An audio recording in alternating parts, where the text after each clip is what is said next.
Ken here, your thrifty apprentice. Happy Wednesday. Today's video is going to be a thrifty review. However, it's going to be a little different because I do not have the normal packaging that the product comes in. I received parts of this paint in a Happy Mail from a artsy friend, and the other part of the paint I actually purchased open stock from my local Joann store. They had a sale on it. So before we get into any of that, I want to do a demo where I'm going to be painting this sort of a wintry scene. Now this is inspired by Chris Petrie. He's a wonderful artist that teaches how to do glazing, the glazing technique for watercolor painting. I love trying out his style because it's different from what I do, and it gives me a different result. And I just wanted something different to kind of pull me out of a little art block. And we have a cold front moving in over the area that my community is located in. So I don't know, I just wanted to paint something kind of cool. So here's a little snowy scene. We'll let you see the paints in use in the demo, and then I'll come back and give you my thoughts.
hopefully you guys painted along and you enjoyed yourselves. Let's go ahead and jump right into the review.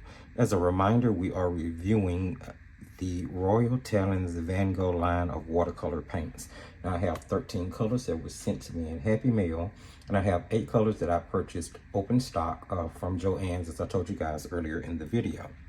Before we jump into the actual paint, let's talk about Royal Talens, the company that produces it. Now, Royal Talens, of course, is a legacy company. They've been around since about 1899, from my understanding. Now, if you're not familiar with Royal Talens, maybe you're familiar with the name Rembrandt. It is a very popular, high-quality brand of professional watercolor paints that most traditional artists and a lot of new artists have heard of. So if you're familiar with Rembrandt, then you are familiar with Royal Talens, for Royal Talens is the company that manufactures and produces the Rembrandt line of paint. As a student grade option, they also produce the Van Gogh line, which the Van Gogh line of paints was started in 1963 from the research that I did. Now, Van Gogh's line of paint is made in the Netherlands, of course, by Royal Talens, and surprisingly enough, their parent company is Sakura. The research that I did showed me that Sakura acquired Royal Talens in 1991, and of course, you know, Sakura is another very popular, well-known art supplier out of Osaka, Japan, if I'm not mistaken. Then to wrap up that tidbit of information, Royal Talens opened their North America location in 2015 in Massachusetts, from what I understand. Now, the Van Gogh line of paints is their student grade line, and it stands up, or it's in the same realm, same price point, targets the same market as the Winsor & Newton Cotman, the Grumbacher Academy, the De La Roni Aquafine, as well as even the Schmincke Academy. All of those are sort of like legacy companies that produce a line of student grade watercolor paint, and Van Gogh falls into that same category, being produced by Royal Talens. Okay, so now we have that little back history. Let's take a look at how the paint comes now. The ones that I have in the half pan that were sent in Happy Mail were panned from tubes, and I have tubes as well. When I link the product in the video description, I will be sure to link half pans as well as tubes if I can find them. From what I understand, the formulation across both are the same, so you should be getting the same quality paint if this is something you decide to add to your art collection. Okay, sorry about that, guys. I had to catch that heater. It was going to be very loud in the background, and I did not want to put you guys through that. So the paints do come in a 10 milliliter tube if you get the tube set. It's aluminum based. They have a screw on top, which was pretty easy to get on and off. I didn't have any issues with that. It does have this little gripping on the side to make it easier to open, and most tube sets do have something of that type. I just like the fact that that is, you know, really pronounced, makes it really easy to grip. Now, there was no foil covering the neck of the tube, so you had immediate access to them. Now, the tube itself has watercolor on the front. It has the color number, the color name. There's the Van Gogh's logo. It says watercolor again. And you'll notice that color is spelled in the European style. If you flip the tube over on the back, the tubes are going to give you the pigment numbers, the series, and the light fastness. Now, I'm going to pause right there because I found it very interesting. On the front of the tube, it would seem that you are getting a light fast rating. And then I paid attention to the fact that, you know, on some of them it was 2, some of them it was 3. So I'm thinking here we have a light fast rating, a transparency rating, a color number, and then of course that G lets you know that this particular color granulates. And you'll see that you don't have the G there because it doesn't. I'm not sure if you guys can see that. Let me bring that up closer. So you'll see that there are the 3 plus signs here, the 2 plus signs here. Then there's a little square, which lets you know how transparent or opaque the particular color may be. There's a color number. And you'll see here on the dust color, it has a G, which lets you know that that particular color does granulate.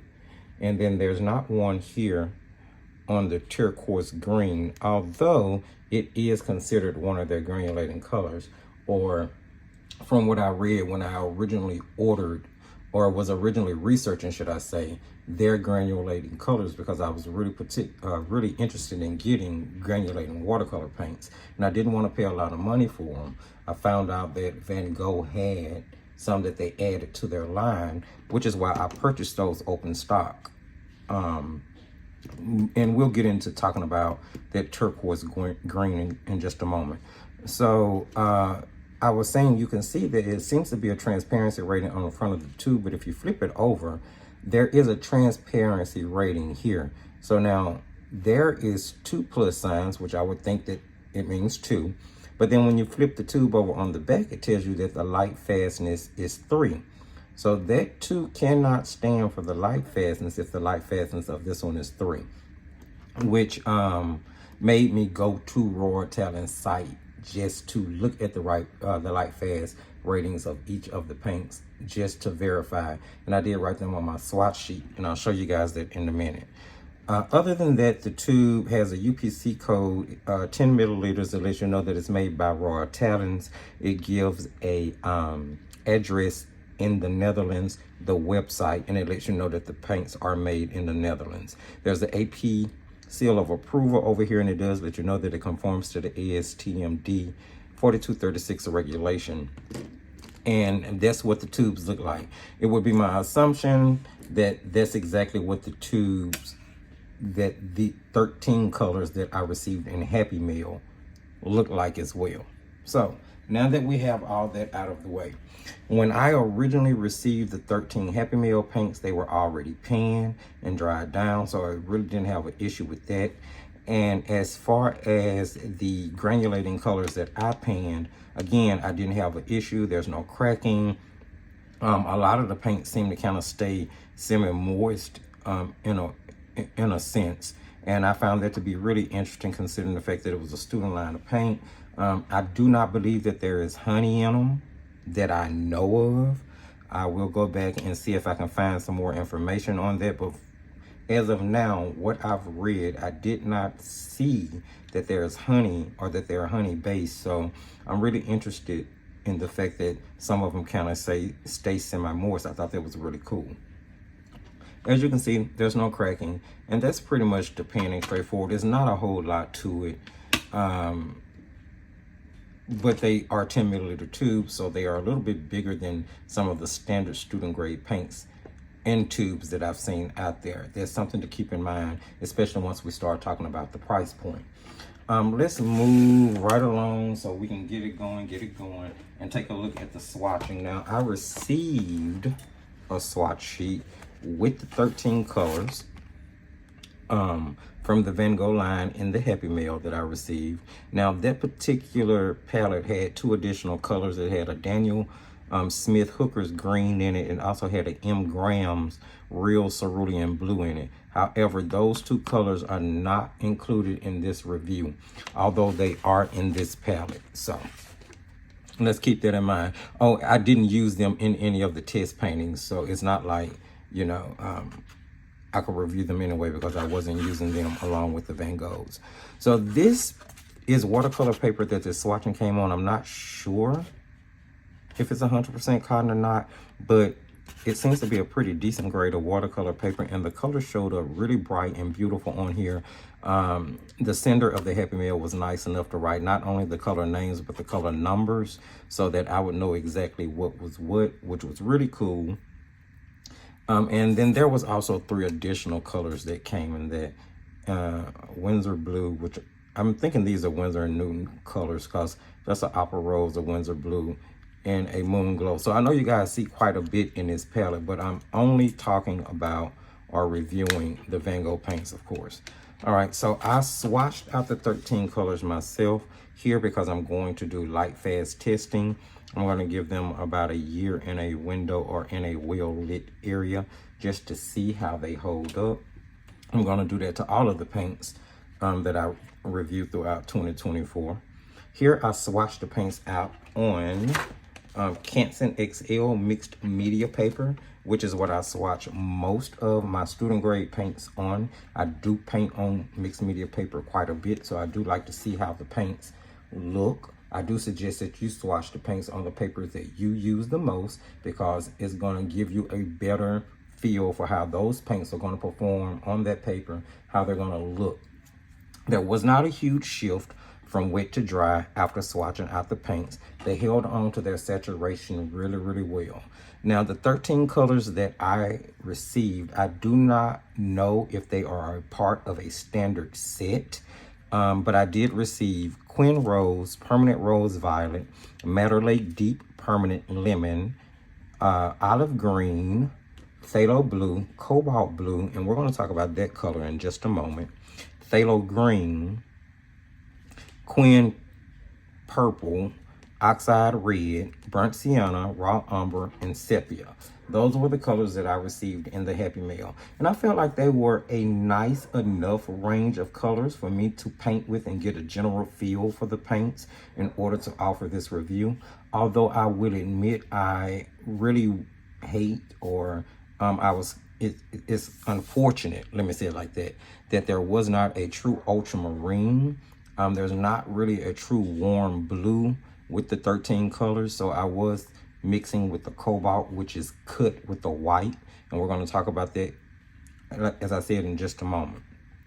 So I did write down the star ratings for the light fastness that I found on the website to correspond with each of the colors. That way I can make sure I had the right light fast ratings. Now, all of them seem to be 3 stars. I mean, there wasn't one that I found that wasn't, with the exception of the granulating colors. Now, the granulating colors kind of jumped all over the place. Several of them having 1 star for light fastness, which I thought was something really, really curious, especially the Oxide Black, because PBK 11 I didn't think would be a fugitive color, but lo and behold, on the back of the Oxide Black tube, you will see it has a light fastness of 1. So I'm not, maybe 1 is the most permanent in this scale, considering the fact that it's on a scale from the Netherlands. So 1 would probably be your most light fast. That would make sense, considering the fact that this Oxide Black has a 1, Burnt Umber has a 1, Davies, yeah. So I would think that those would be, I'm kind of guessing here, that's how that would go. What contradicts that is the fact that in the regular paints, all of them had 3 stars, and I can't see every single color I received being a fugitive color, especially like the Burnt Sienna. PR101 is a pretty stable, reliable pigment. So, you know, I don't know. I've got to go back and honestly do some more research on the light fast ratings. Now, that information is only for those who really are concerned about it. Light fast ratings don't matter to a lot of artists nowadays. A lot of artists just go with whatever paint they like based on the feel and the performance. A lot of artists do a lot of their work in sketchbooks. And if you're doing something commissioned, then I'm pretty sure you're going to use something that you know is a light fast product. So with that being said, I did do a glaze in order to see if the paints would build opacity. As you can see on that black line, there's not much sedimentation from any of the colors at all. The olive green had just a smidge, just a little bit there from the permanent lemon. There's a little bit there on the oxide, a 90 little bit on the raw umber. So for the most part, the colors were pretty transparent. Now, the cobalt blue is made up of PB29 and PW6, and that's why I used it as a substitution for ultramarine, because it is made from the ultramarine pigment. However, they cut it with PW6, which is more like creating an ultramarine light versus a true cobalt anyway. So that was definitely something that I paid attention to, and it did not give me as cool of mixes as I liked with colors when I blended it in order to add more shading to certain tones, because you know, you add I add blue in order to, or I normally add a warm blue in order to deepen some of those colors. Forgive me, I kind of got a little scatterbrained there for a second. But other than that, I didn't really experience many issues with any of the colors. They give you the standard that you expect. I do believe that they're a little bit brighter and more saturated after drying down than a lot of the student grade paints that I may be used to using that are along the legacy line anyway. Let me make sure to say that, because there are some student grade paints that I feel are just as saturated out there, like say Shinhan Professional, which is the student grade paint for the Shinhan company. I did some mixing here in order to test the paints out to see how they were going to mix. Now, I did mix the cobalt blue with the burnt umber, and as you can see, I did not get as rich of a gray as I normally would get if I was using just a true ultramarine in that mixture.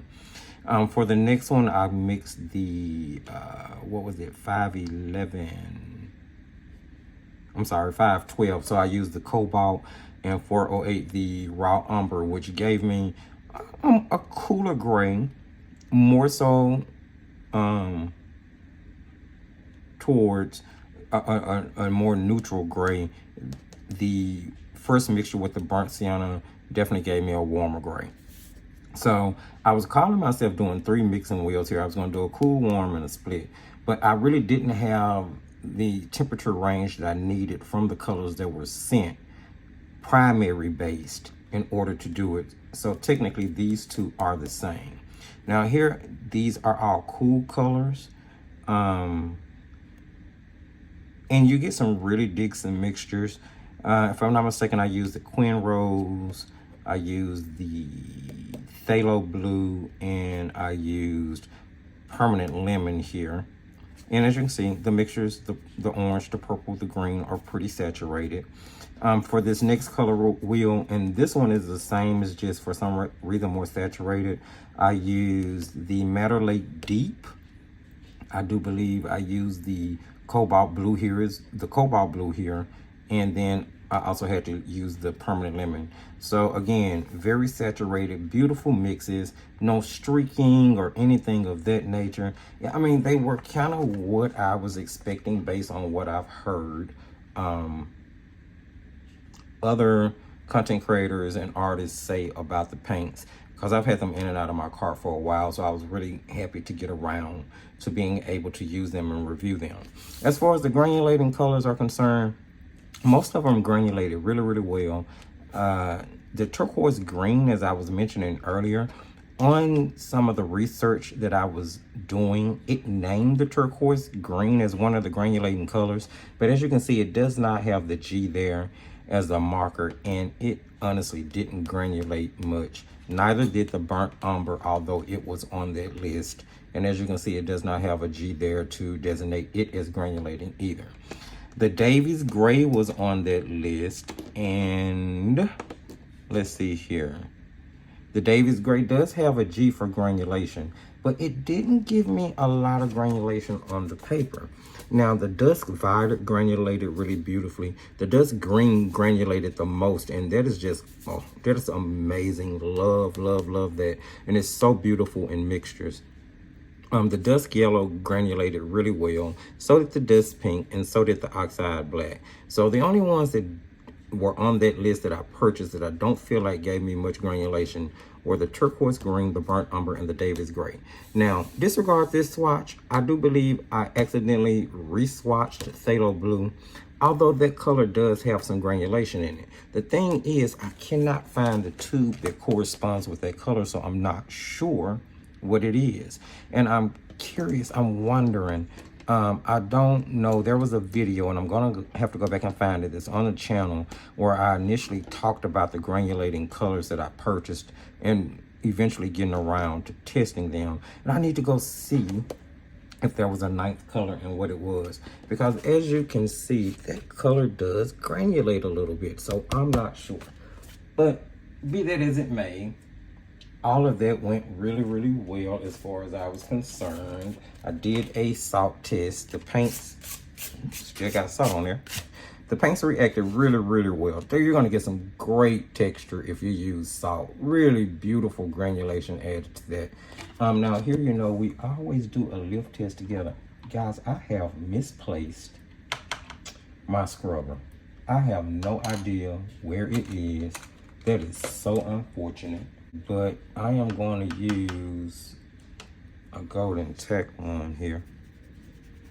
And as you can see, they lift out right away. I barely had to do any scrubbing at all, and that's actually a violet pigment. So they lift pretty decently. That's something I feel like you need to be careful with, though. And I mean, a lot of student grade paints do that. Cotman does that as well. I don't think I experienced that as much with Grumbacher Academy, but this is not a comparison video between any of those. I just happened to think that out loud. But they lift beautifully, so you won't have any trouble with that. This is actually not one of my normal comprehensive reviews, guys, because I don't have anything new to offer to a lot of the things that have already been said about this paint, other than the fact that based on my painting experience. Let's look at some of the artwork that I've done. This video has really been all over the place. So some of the artwork that I've done with the paints, let's see here.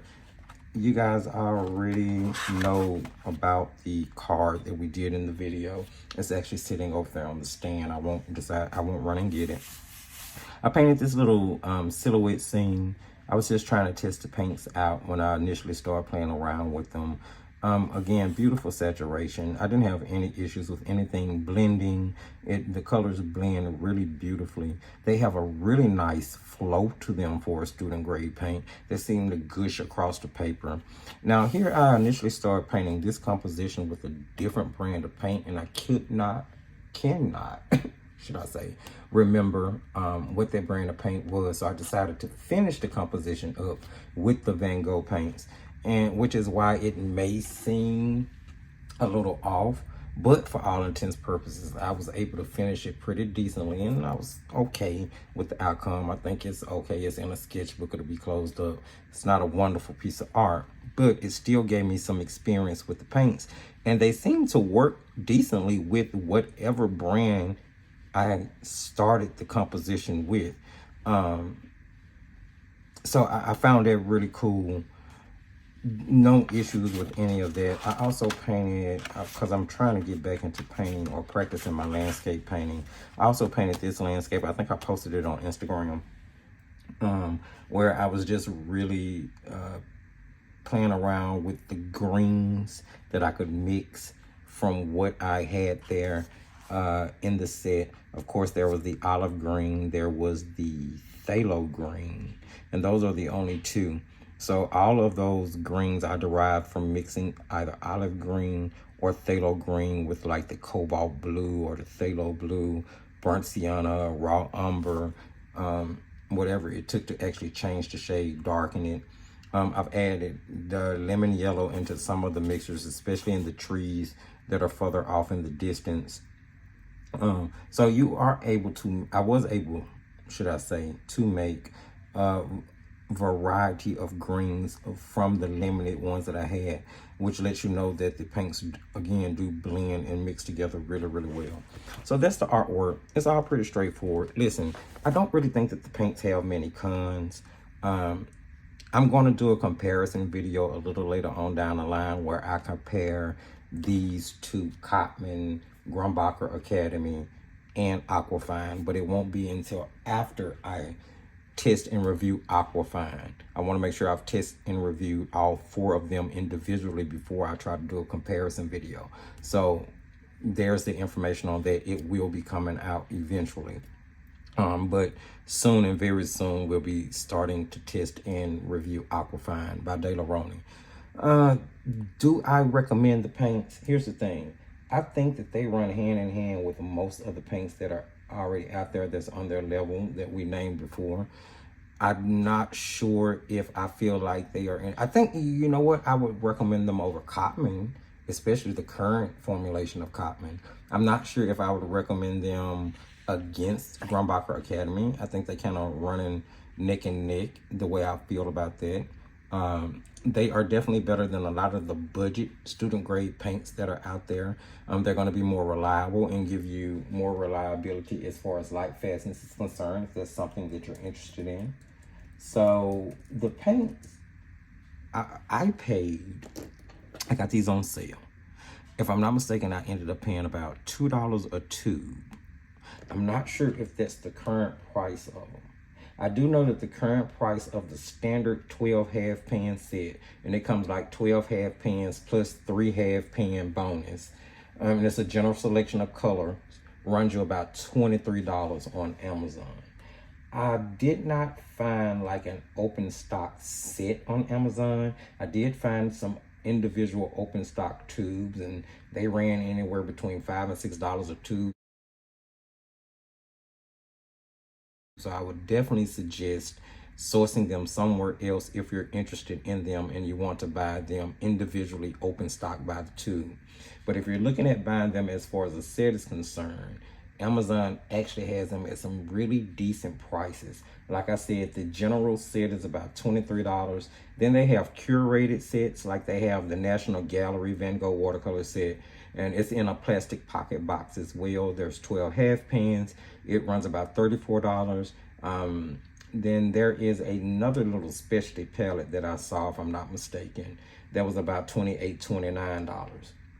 So there are several different choices as far as the watercolors on Amazon are concerned. I do know that you can buy them open stock from Jerry's Autorama, if I'm not mistaken. I'll be sure to link that in the video description in case you want to just get 1 or 2 colors, maybe like a couple of primaries just to try them out. Which of course, if you are accustomed to doing your own color mixing, then a couple of primaries is really all you need, and you can pretty much create whichever color that you want to. So I say, hey, go for it if you are interested in adding the paints. If you have a decent set of paints already, I tell you, you know, use your paint. Use your paints if you have a decent set. But if you are interested in these are definitely something I would say I don't feel like are a bad buy or that you would be wasting your money on. They are some really nice paints, and I think I'm going to kind of keep them on the top of my student bin because there will be some that I go back to. They are a really beautiful paint, and I definitely do recommend them. Out of 5 stars, these would definitely get a 4 from me. 4.5 actually. The only reason I can't give them 5 stars is because they're not professional grade, but they are very, very close to them. I mean, and I guess depending on who you ask, they actually may be professional grade, but these are some pretty amazing paints. So there you have that, guys. Hopefully you heard, saw, picked up on something throughout the video, be it from the demo or from the review, that you found interesting and helpful. If you did, don't forget to give the video a thumbs up. Share the video. Sharing is caring, and maybe someone else would love to hear the information on this set of paints. Use the comment section. Let me know, have you used Van Gogh? What do you think of them? How do they fit into your artwork? Are they something you're interested in? Do you have anything to add? You know, converse with me. I don't mind at all. You can hit up the video description for all of the relevant links, the most recommended product list, the link for the Facebook group, Etsy, Patreon. And remember, as I tell you guys at the end of every single video, just keep painting and crafting.